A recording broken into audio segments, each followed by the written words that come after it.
என் உயிரினும் மேலான ஆத்ம பந்துக்களே,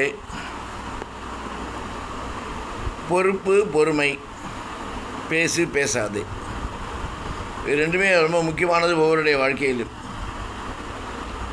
பொறுப்பு வந்தாலே பொறுமை வந்துடும். பொறுமை என்று இருந்தாலே பொறுப்பு வந்தால் அந்த பொறுப்பை எப்படி பொறுப்பாக செய்யணுன்ற செயல்பாடு வந்துடும். இதுக்கு அமைதி தேவை, இதற்கு பேச்சில் நிதானம் தேவை. நம்மகிட்ட தான் பொறுப்பு இருக்குன்றதுக்கோசரம் பொறுப்பு இல்லாமல் பேசணும்னா நம்ம பொறுமை இல்லாத பேசுகிறோன்றது உறுதியாக இருக்குது.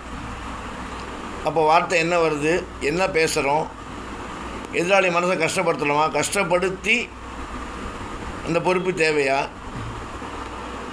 கஷ்டப்படுத்தி பொறுப்பாக செய்ய முடியாமல் பொறுமை இல்லாத தன்மையில் நம்முடைய நிலைமை கேள்விக்குறியாக போயிடும். இதற்கு நிதானம் தேவை,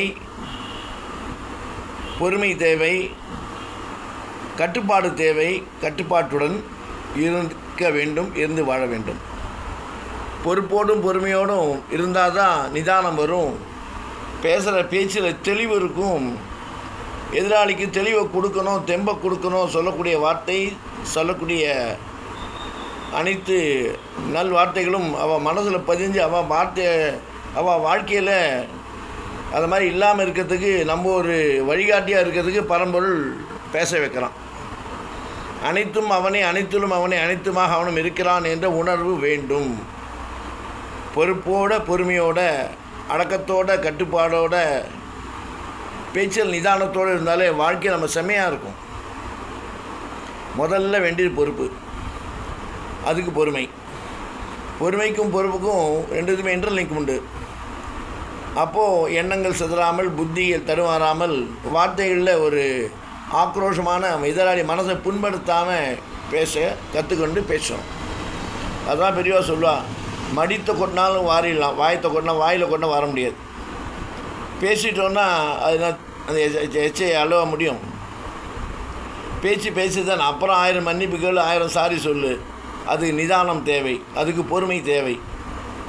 இந்த பொறுமை நிதானம் வரைச்சி பொறுப்பு தானாக வருது. பொறுப்பு தானாக வந்தால் பொறுமை நிதானம் இழக்க மாட்டோம். பொறுமையை இழக்கச்சே பொறுப்பாக செய்ய முடியாமல், நிதானம் இல்லாமல் நம்மளுக்கு நம்மளே கஷ்டத்தையும் துன்பத்தையும் தேடிக்கொள்ளும். அது காரணமே உன்னுடைய வார்த்தை. அளந்து பேசாமல், புரிந்து பேசாமல், தெரிந்து பேசாமல், தெரிந்து கொள்ளாமல் நான் செய்யக்கூடிய செயல் அனைத்துமே வியர்த்தம். அப்புறம் மன கஷ்டப்பட்டு என்ன பிரயோஜனம்? நந்ததான் கண்ணன் சொல்கிறார், ஒருத்தரை மன கஷ்டப்பட்டு பேசாது, அவள் மனசு கஷ்டப்பட்டாலும் உனக்கு சாபமாக போய்டுன்றார் ஸ்ரீகிருஷ்ணன். புரிஞ்சுக்கணும், புரிஞ்சு நடக்கணும். பொறுமையோடு பொறுப்போடு இருந்து நிதானத்தோடு இருந்து வாழ்க்கையை வாழ்வோம், வாழ்க்கையை ஜெயிப்போம். நலமாக நோய் இல்லாமல் வாழ்வோம்.